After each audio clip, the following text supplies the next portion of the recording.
में पड़े हुए थे, मानी मनु में ऐसी भारती में भारत में आए, सोचते उतारे सारे पार।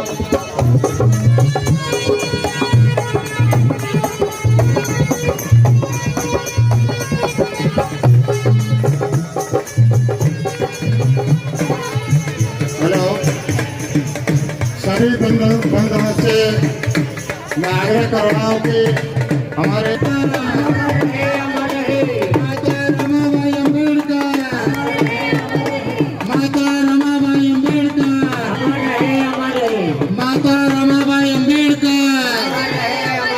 भगवान बुद्ध की,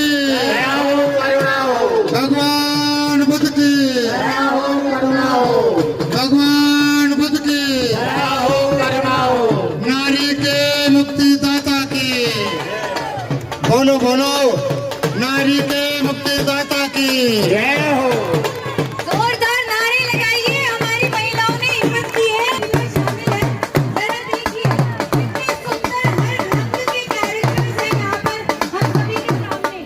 जोरदार तालियों से स्वागत, तालियां रुकनी नहीं चाहिए, बजती रहनी चाहिए जोरदार तालियां हमारे सभी कार्यक्रम के लिए। परिवारों के लिए, जिन परिवारों की महिलाएं हैं, हमारे टीम देखिए गजरा सारा चश्मा और मराठी नोज पे सब कितनी खरी उतरी है उसमें। जोरदार तालियां बजती रहनी चाहिए, रुकनी नहीं चाहिए। उन्होंने इतनी मेहनत की है, डिजर्व करती है वो। मजा नहीं आ रहा है भाई, बोल के बात करो, ओवरटूक करो, तालियां बजाओ। तो हर तरीके के कलर से हमारी इस महिला मंडल में हमारी माता रमाबाई का किरदार निभाने वाली रेणु जी, देखिए नदी बोलने वाला है यहाँ पर।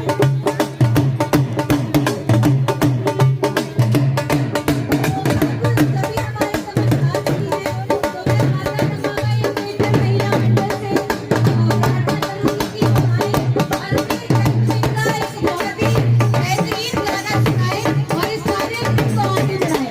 तो काफी हॉट है, थोड़ा माहौल को लाइट करें।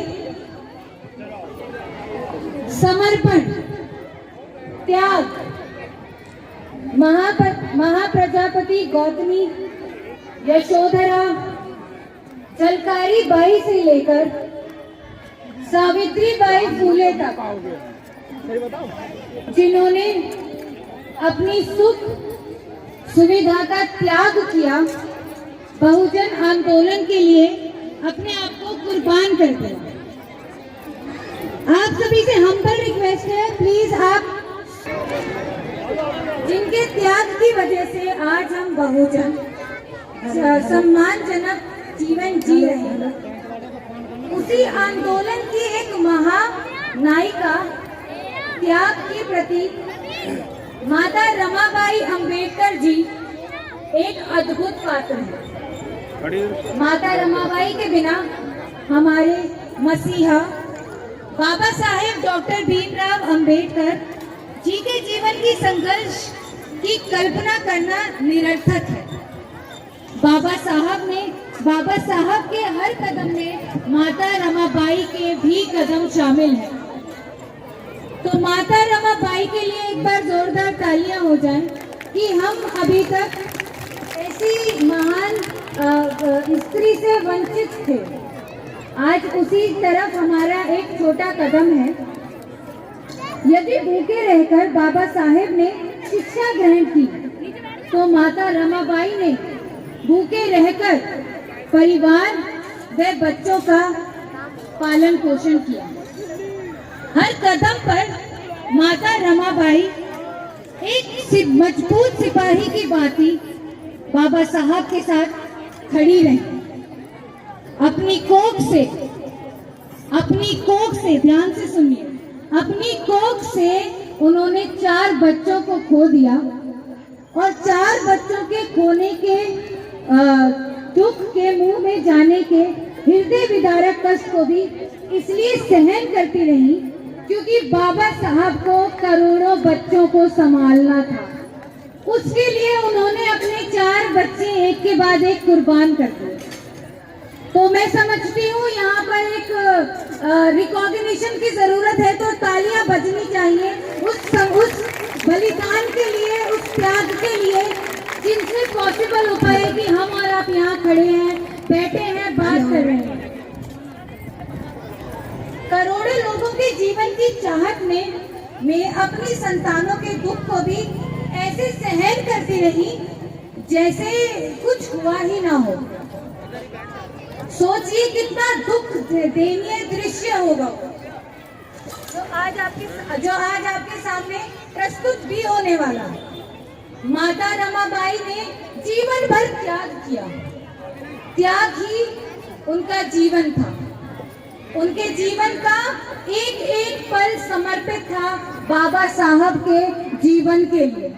तो उस त्याग के लिए, उस समर्पण के लिए एक बार जोरदार तालियां होती।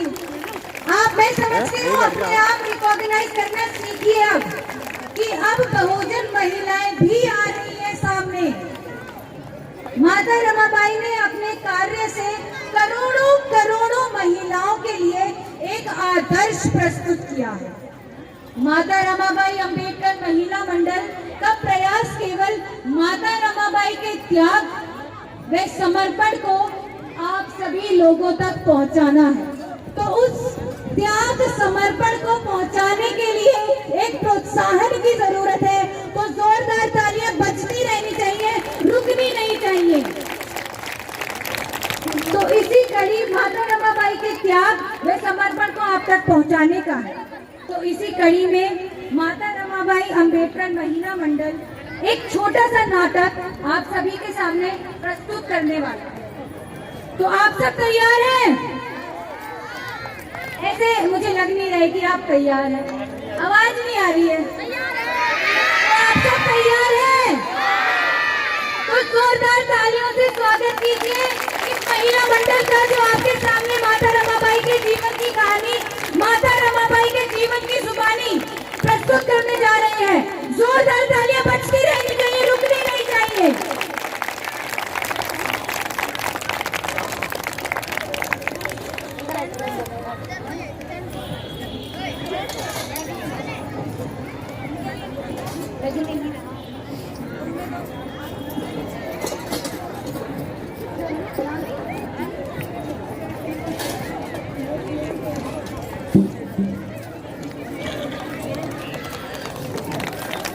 जोरदार तालियां बजाइए।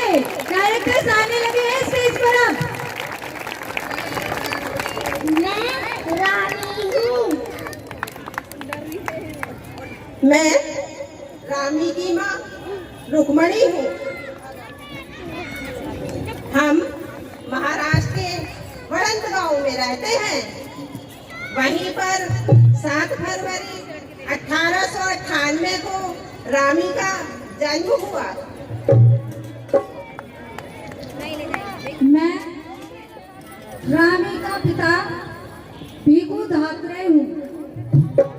मैं बंदरगाह से मछलियों की टोकरी सिर पर रखकर बाजार तक पहुंचाने का काम करता हूँ। मैं बहुत गरीब आदमी हूँ।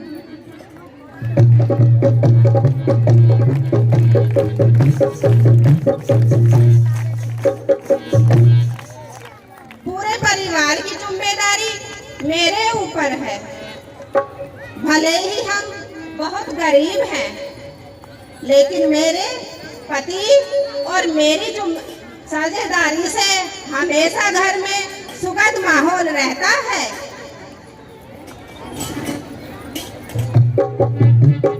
रामी के घर में सब कुछ ठीक चल रहा था। एक दिन अचानक रामी के पिता को खून की उल्टी हुई, जो एक बड़ी बीमारी का इशारा था। एक तो वे गरीब, दूसरे इलाज की कोई व्यवस्था ना होने के कारण पिता की बीमारी बढ़ती चली गई।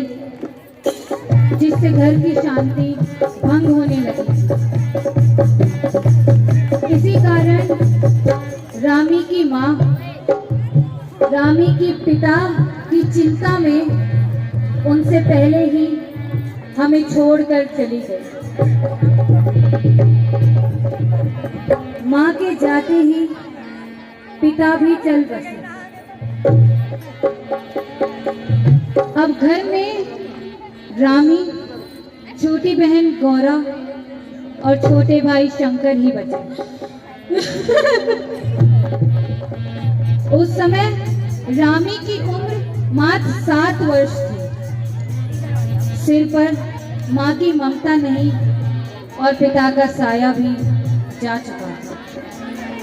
सब कुछ समाप्त हो चुका था। बचपन न जाने कहाँ खो गया था। जिंदगी एक वीरान रास्ते पर थी। माँ बाप की मौत ने रामी को बचपन में ही जिम्मेदार बना दिया था। जोरदार तालियां बजती रहनी चाहिए। पहला सैक्रिफाइस रामी ने देख लिया है।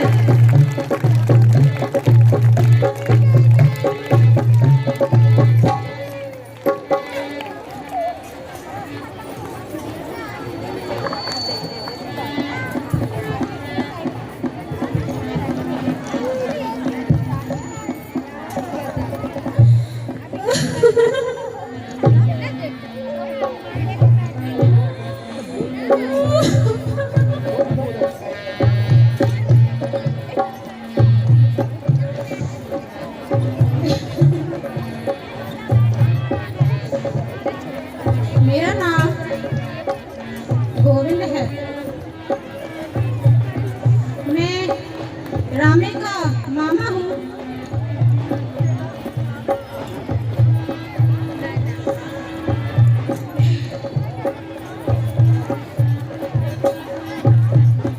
आप लोग सभी देख रहे हैं कि मेरे बहन भाई गुजर गए हैं। मुझे बहुत दुख हो रहा है कि आज मेरे बहन भाई मेरे नहीं है।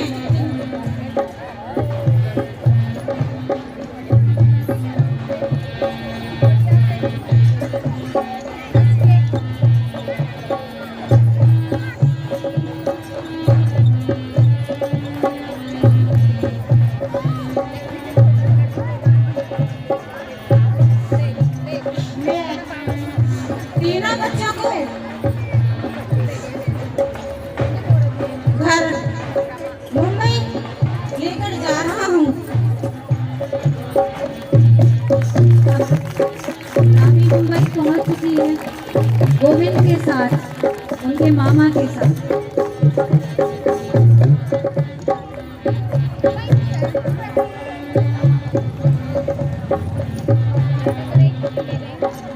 मैं रामजी राव हूँ।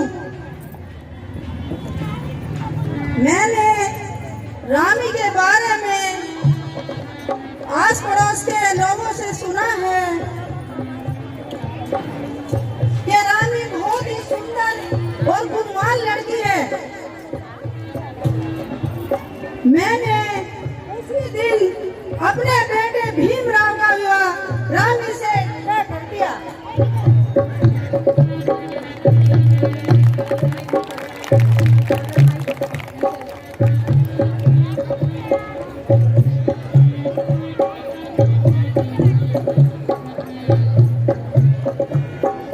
अब रामी की शादी हो चुकी है बाबा साहेब से। खुशी का माहौल है। खुशी मनाइए। ये पहली खुशी है इतने लंबे समय के बाद। माँ बाप को खोने के बाद रामजी राम ने प्यार दिया उन्हें। खुशी मना रहा है पूरा गांव। अब रामी गांव आ चुकी है, मामा साहब के गांव। शादी हो चुकी है और सब में खुशी मनानी चाहिए। और ये भी खुशी मनाए और जोर से। ये सारी खुशी नहीं मना रही है, खुशी मनाए।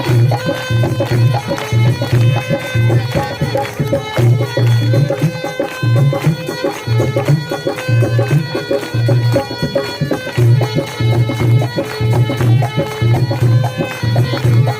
गांव खुशी मना रहा है, यहाँ सारा समाज खुशी मना रहा है कि उस महिला बाबा साहब मिल चुके हैं, जिसके कारण हमारी जिंदगी में सुख आने वाला है। जोरदार तालियां बजती रहनी चाहिए, लाइन से तालियां बज नहीं रही है, जोरदार तालियां बजाइए।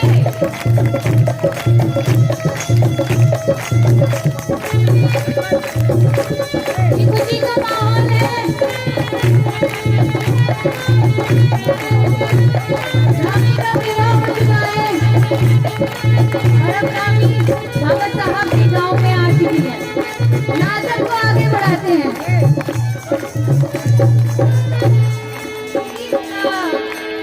अगर किसी को दान देना है तो इधर दीजिए, नाटक के दौरान स्टेज पर ना आए।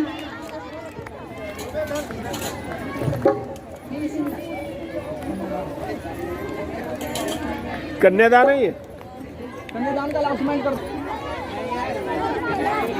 शांति बनाए रखिए, बहुत जरूरी है, क्योंकि माता रमाबाई अब अपनी मेरे साहिब मुझे रामू कहकर बुलाते थे।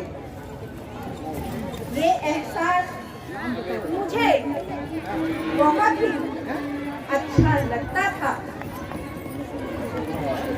मेरे साहिब को पढ़ाई से बहुत ही प्रेम था। वे मुझे भी पढ़ाने की कोशिश किया करते थे, पर मुझे पढ़ना अच्छा नहीं लगता था। मेरे सर राम जी सतपाल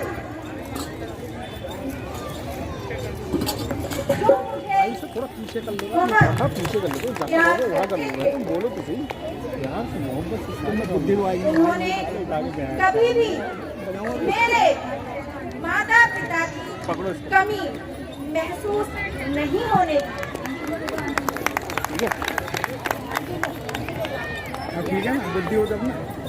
12 दिसंबर 1912 को मेरे बड़े बेटे यशवंत का जन्म हुआ। मैं बहुत खुश थी, मेरे ससुर भी बहुत खुश थे। वे राष्ट्रीय पिता ज्योतिराव फूले को बहुत मानते थे। उनके बेटे का नाम यशवंत था, इसीलिए मेरे बेटे का नाम भी यशवंत रखा गया। एक दिन अचानक मेरे ससुर राम जी सतपाल की तबीयत बिगड़ जाती ए भाई साहब, अरे सब क्या कर रहे हो? फिर चले गए। बिगड़ जाती है और वे हमें छोड़कर इस दुनिया से चले गए।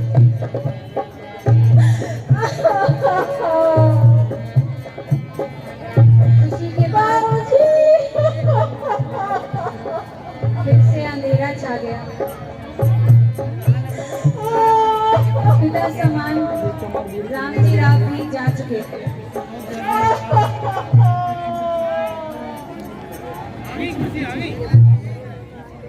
फिर से दुख के काले बादल थे रमाबाई के जीवन में। इस एहसास को बखूबी दर्शाती हुई हमारी रमाबाई की किरदार निभाने वाली रेणु जी।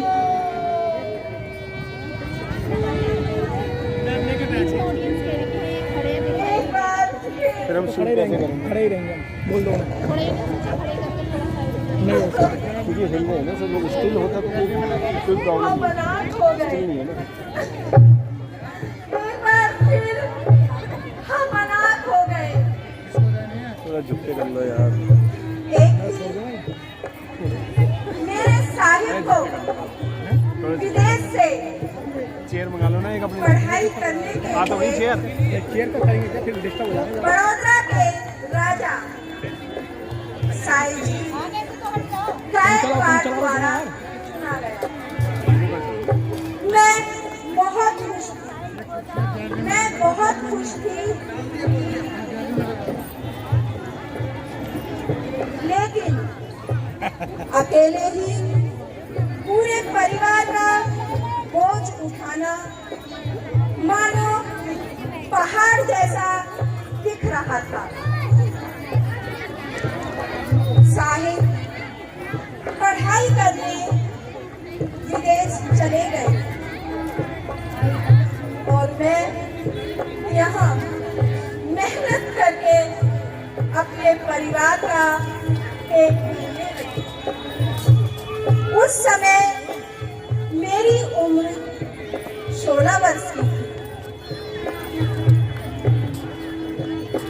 और 7-8 लोगों का परिवार था,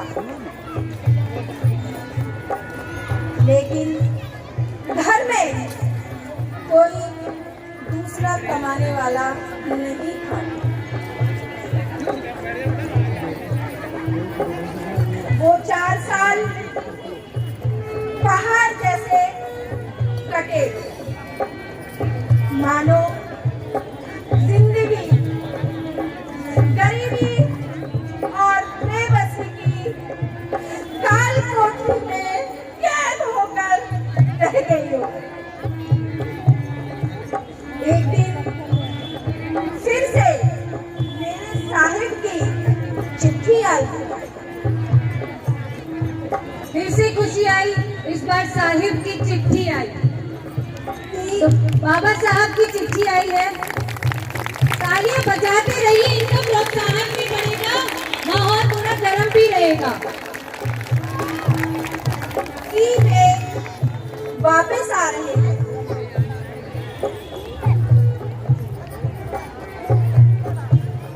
तो मैं बहुत खुश थी, माता रमाबाई खुश थी। वो एक बार फिर से खुश थी। ये पहली खुशी थी रामजी राव को खोने के बाद, पहली खुशी बाबा साहेब की चिट्ठी आई है, तो उनकी खुशी में शामिल होइए। गाँव वाले भी शामिल हो रहे हैं, आप भी शामिल होइए। 4 साल बाद फिर से घर में खुशी का माहौल था, लेकिन यह क्या, मेरे साहिब फिर से ऊंची पढ़ाई करने के लिए विदेश चले गए और हमारी फिर वही परिस्थिति आ गई। आर्थिक तंगी से जूझते हुए मैं जैसे तैसे अपने परिवार को संभाल रही हूँ कि तभी अचानक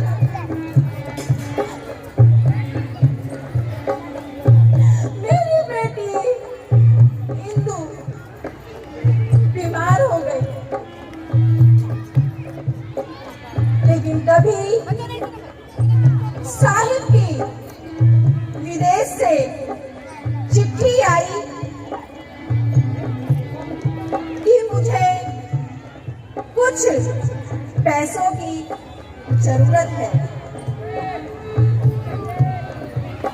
मेरे पास जो पैसे थे मैंने साहिब को भेज दिए।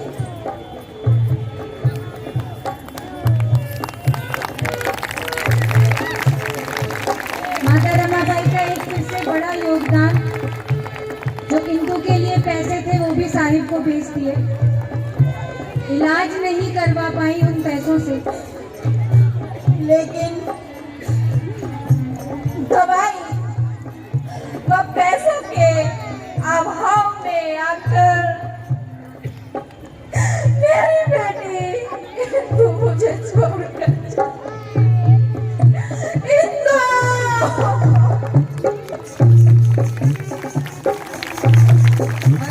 रमाबाई ने फिर से एक बच्चे को खो दिया। उन्होंने अपनी बेटी को खो दिया। जब इंदु पैदा हुई थी तो बाबा साहब ने इंदु के लिए बहुत बड़े सपने देखे कि मेरी बेटी बनेगी कुछ बड़े,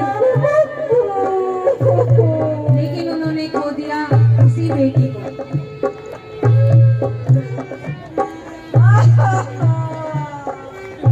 फिर से दुख आया उनके हिस्से, बहुत बड़ा दुख, बहुत बड़ा दुख। जिम्मेदारी संग नारी भर रही है उड़ान, ना कोई शिकायत ना कोई थकान। और ऐसे ही रमाबाई फिर एक बार उठी जीने के लिए, एक कुर्बानी फिर करने के लिए, त्याग करने के लिए। तो मैं समझती हूँ कि यहाँ पर फिर से तालियां बजनी चाहिए उस त्याग के लिए, फिर से उस भरोसे के लिए, उस हिम्मत के लिए जो उन्होंने इंदु को खोने के बाद दिखाई। मैं एक बार फिर टूट गई, लेकिन मैंने साहिब को नहीं बताया, क्योंकि मेरे साहिब का पढ़ना बहुत जरूरी था। अभी इंदु को मैं ठीक से बुला भी नहीं पाई थी कि तभी मेरा छोटा बेटा रमेश निमोनिया का शिकार हो गया।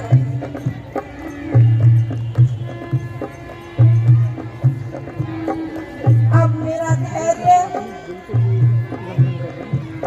जवाब दे गया था। अब मेरा धैर्य जवाब दे गया था। इलाज का कोई जरिया नहीं था,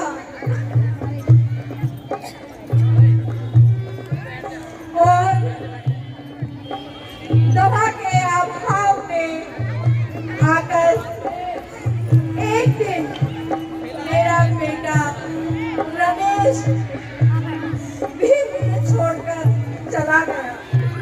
और इस तरह रमाबाई का दूसरा बेटा रमेश उन्हें छोड़कर चला गया। उनके पास इलाज के पैसे नहीं थे, फिर भी बाबा साहब विदेश में जाकर पढ़ रहे थे। सोचिए वो कुर्बानी, वो दुख, वो दर्द जो दोनों ने मिलकर सहा। वो घर पे सहती, वो बाहर सहते, योगदान दोनों का था। तो आज उन दोनों के योगदान को पहचानना है, केवल एक के योगदान को नहीं। सैक्रिफाइस, त्याग दोनों ने किया है।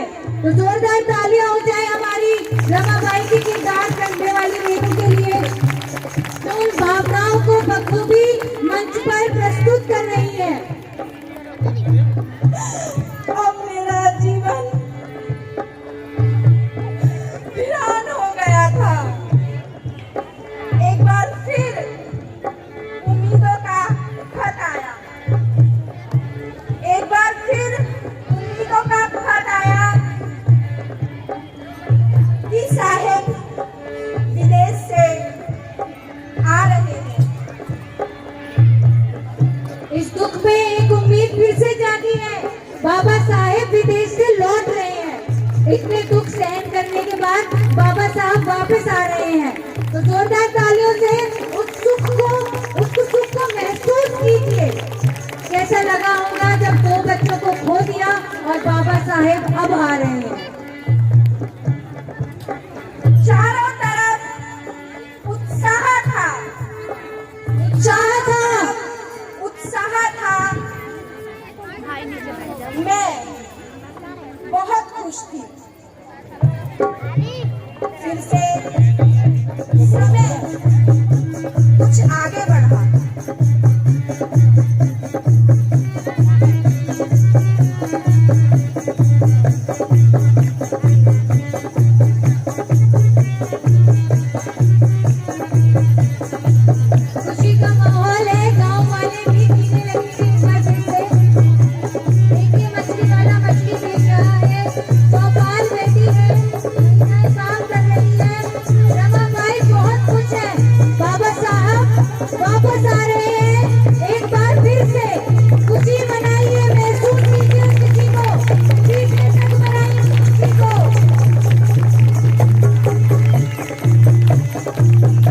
खुशियां हैं स्टेज पर फिर से, बहुत मुश्किल से आती है ये खुशियां, और रमाबाई के जीवन में स्पेशली बड़ी मुश्किल से आई है ये खुशियां।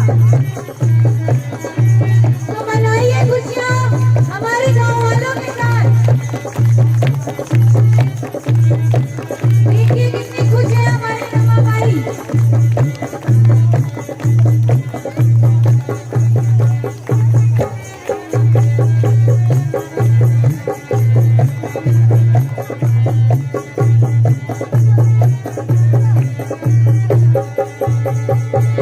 समय कुछ आगे बढ़ा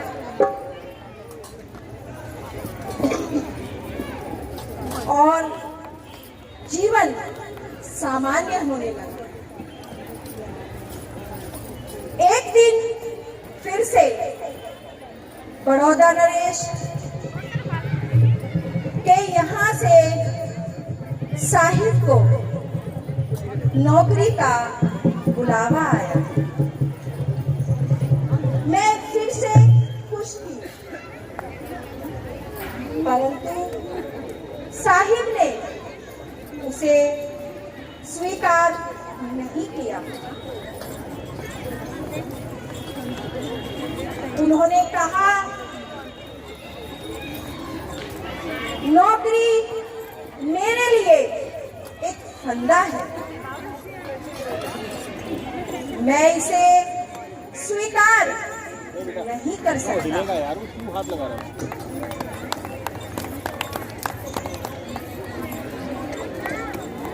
बाबा साहब ने नौकरी स्वीकार नहीं की, उनके घर में पैसे नहीं थे, फिर भी उन्होंने पढ़ने का सोचा।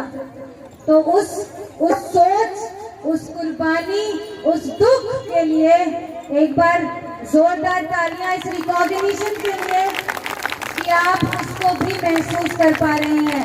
उस समय को वो यहाँ पर दोबारा आपके सामने प्रस्तुत कर पा रहे हैं। साहिब ने कहा, यदि मैंने इसे स्वीकार कर लिया तो मैं अपने करोड़ों गरीब भाइयों की मुक्ति के लिए काम पीछे हो जाओ थोड़े से। नहीं कर पाऊंगा।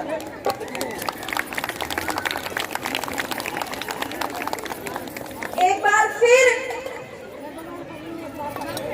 घर में गहरी खामोशी थी। घर में कुछ नहीं था।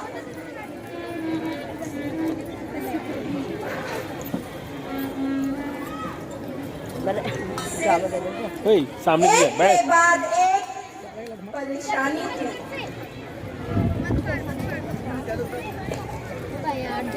मेरा बेटा गंगाधर,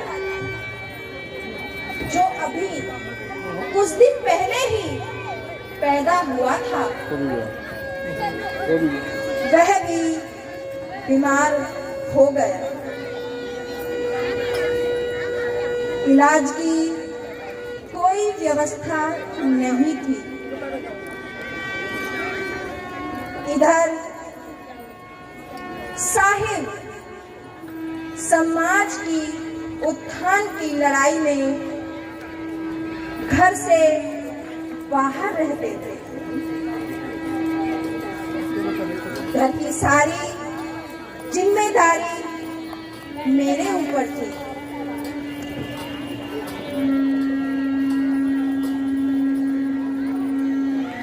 साहिब समाज को बचाने में लगे थे और मैं परिवार को बचाने में लगी।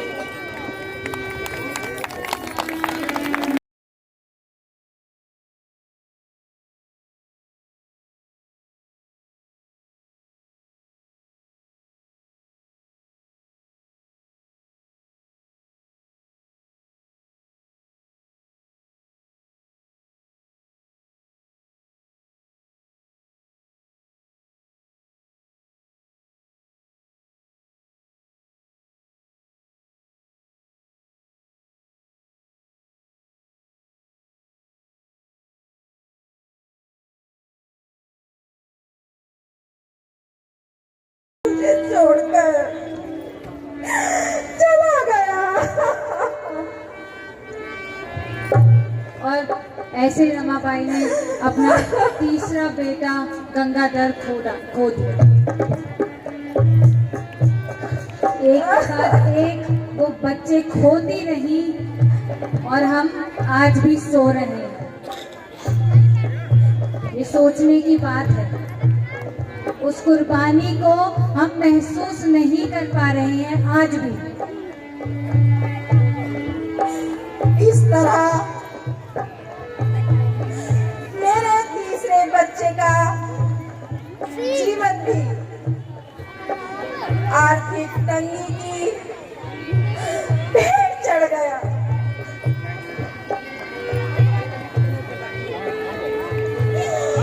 मैं पहले से ज्यादा दुखी थी। पुत्र तो चला गया, कहीं मेरा दर्द मेरे साहिब के लिए आघात न बन जाए, इसीलिए मैं चुप थी। माता चुप थी कि वो दर्द बाबा साहिब की पढ़ाई में अड़चन ना लाए। चुप थी कि वो दर्द हम लोगों के सुख में कोई अड़चन ना लाए। ये वही कुर्बानी थी जो वो बार बार देती रही अशोक जी के नाम से। और हम शायद उन कुर्बानियों के बारे में आज भी नहीं जानते। तो ये है महिला मंडल का प्रयास आपकी तरफ एक ऐसी कहानी लाने के लिए जिससे हम लोग आज भी वंचित हैं। 4 बच्चों को खोना आसान बात नहीं होती और यहाँ वो खोती रही और हम आज भी सो रहे हैं। हम दोनों पूरी तरह टूट चुके थे, फिर भी मैंने साहिब को विश्वास दिलाया कि गरीबी के अभाव में आकर ना तो मैं स्वयं सम्मान को खोने दूंगी, ना ही आपके आंदोलन को पीछे हटने दूंगी।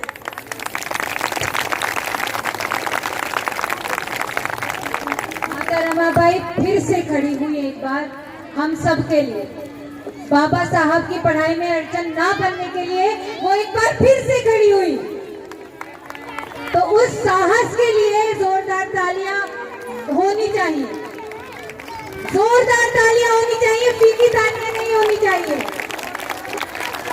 उस साहस के लिए, उस धैर्य के लिए, उस सम्मान के लिए जो हमें मिला।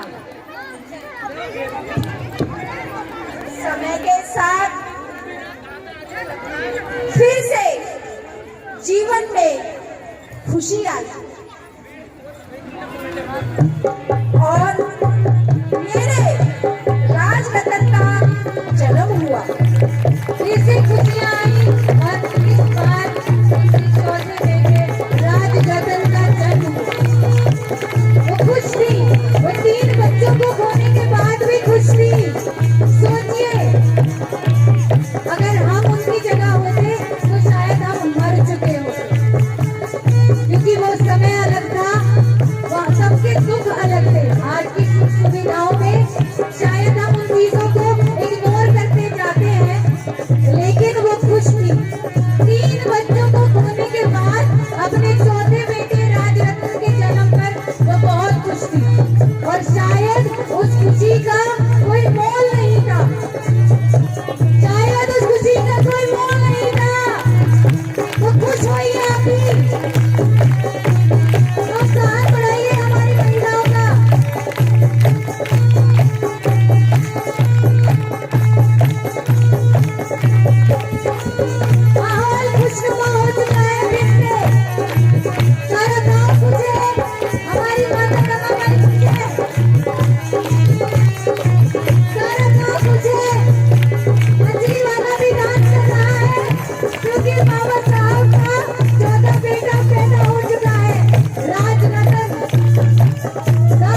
मुझे जीने का नया सहारा मिल गया। साहिब भी अपने बेटे राजरतन से बहुत प्यार करते थे। अब राजरतन 9 महीने का हो गया था।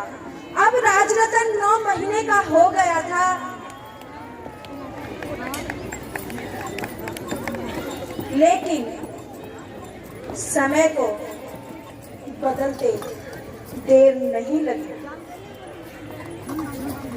मेरा बेटा राजरतन भी बीमार हो गया।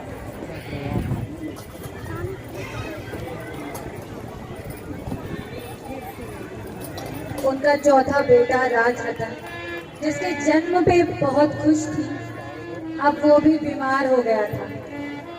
वो दुख इस बार बहुत बड़ा और बहुत गहरा था। एक दिन राजरतन ने भी मुझे इस दुनिया में अकेला छोड़ दिया। मेरा राजरतन मुझे छोड़कर इस दुनिया से चला गया। राजरतन! राजरतन!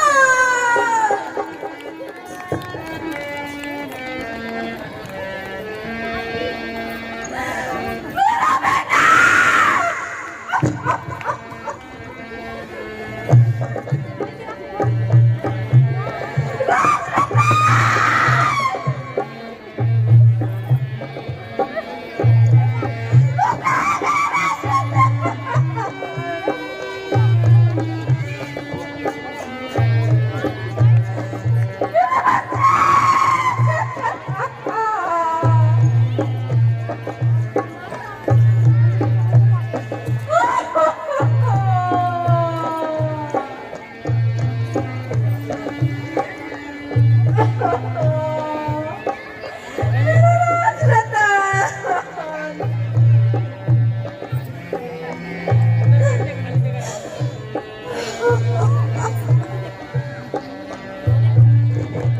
और इसके बाद माता रमाबाई टूट चुकी थी।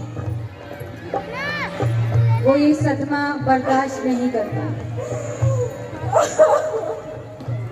एक महिला पूर्ण चक्र है। उसके भीतर सृजन, पोषण और परिवर्तन करने की शक्ति है। इसी शक्ति के साथ हमारी माता फिर से उठी।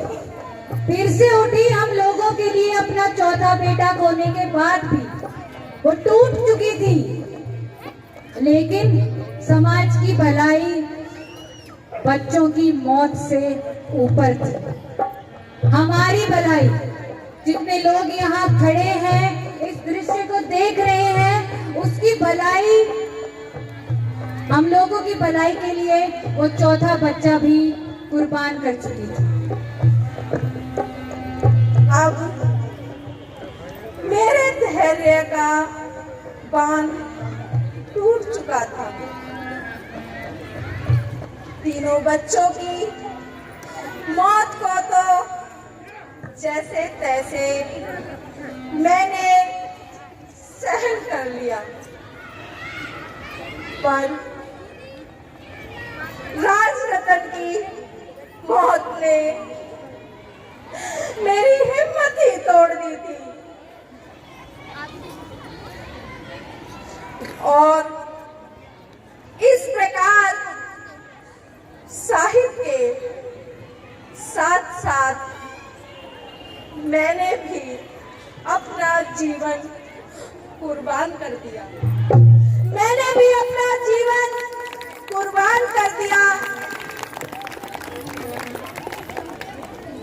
पर मेरे कुछ सवाल हैं। क्या आया मेरे हिस्से? क्या आया? सिर्फ दुख, सिर्फ दुख।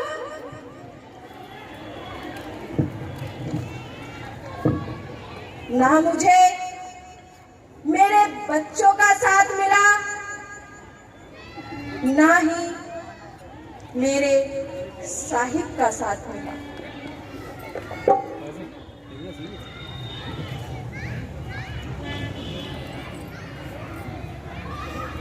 मैं इस समाज के लिए अपनी हर खुशी का बलिदान करती चली गई। मैं इस समाज के लिए अपनी हर खुशी का बलिदान करती चली गई।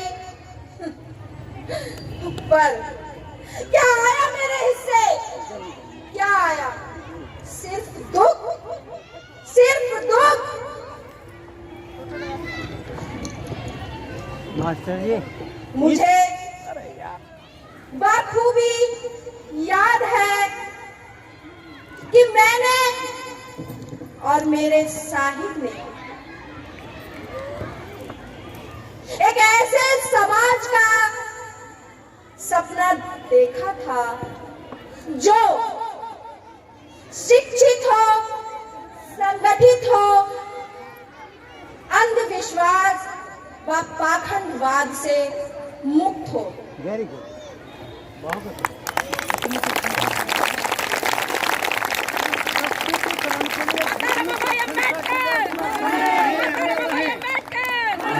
माता रमाबाई अंबेडकर, माता रमाबाई अंबेडकर, माता रमाबाई अंबेडकर। मैं आप सभी से पूछती हूँ, क्या ऐसा हुआ? मैं आप सभी से फिर एक बार पूछती हूँ, क्या ऐसा हुआ? रमा थी, रमा थी, केवल रमा थी। अद्भुत व्यक्तित्व, अद्भुत शक्ति और अदम्य साहस की जीती जागती मिसाल थी। यद्यपि आज माता रमाबाई हमारे बीच नहीं है, पर उनका त्याग, समर्पण हमारे करोड़ों लोगों के करोड़ों के हृदय में अंकित हो चुका है। हम लोगों के लिए माता रमाबाई का जीवन एक मार्गदर्शन है। बाबा साहेब का जीवन संघर्ष भी माता रमाबाई के जीवन के बिना अधूरा मालूम पड़ता है। बाबा साहेब आज विश्व के महानतम विद्वान बने हैं। बाबा साहेब आज विश्व के महानतम विद्वान बने हैं। उनके इस महान प्रयास में माता रमाबाई का मौन समर्पण और जीवन की खुशियों का त्याग भी शामिल है। उनके इस विद्वान बनने में माता रमाबाई का अदम्य योगदान है। तो उस माता रमाबाई के लिए जोरदार तालियां होनी चाहिए।